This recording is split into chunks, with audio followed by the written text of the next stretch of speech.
BJP జాతీయ అధ్యక్షుడు JP Nadda కేంద్ర హోంమంత్రి అమిత్ షాతో తెలంగాణ బీజేపీ నేతలు నిన్న ఢిల్లీలోని పార్టీ కేంద్ర కార్యాలయంలో సమావేశమయ్యారు.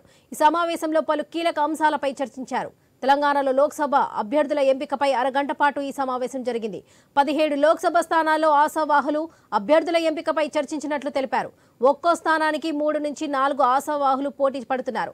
ఆశావాహుల జాబితాను అధిష్టానానికి తెలంగాణ బీజేపీ నాయకత్వం అందజేసింది. రాష్ట్ర కోర్ కమిటీ ఎంపిక చేసిన సుమారు 50 పేర్లతో కూడిన జాబితాను జేపీ నడ్డాకు తెలంగాణ బీజేపీ కోర్ కమిటీ అందజేసింది.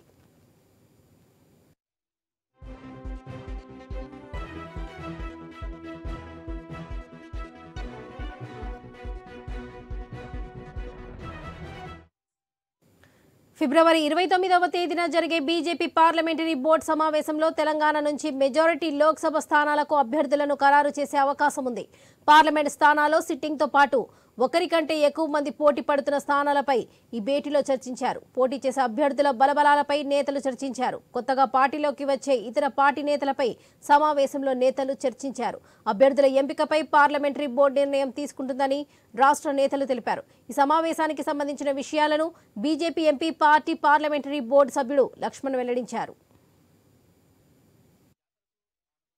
ఎన్నికల తయారీకి రోడ్ మ్యాప్ కార్యక్రమాలు పెద్ద ఎత్తున మా విజయ సంకల్ప యాత్ర ఇవన్నీ కూడా పెద్ద ఎత్తున తెలంగాణలో బీజేపీ గెలుపు కోసం చర్చలు జరిగినాయి. తప్పకుండా భారతీయ జనతా పార్టీ అత్యధిక సంఖ్యలో సీట్లు సాధిస్తాం.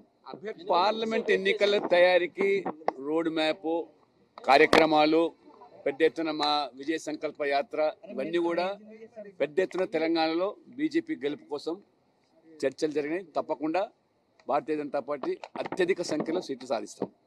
పార్లమెంట్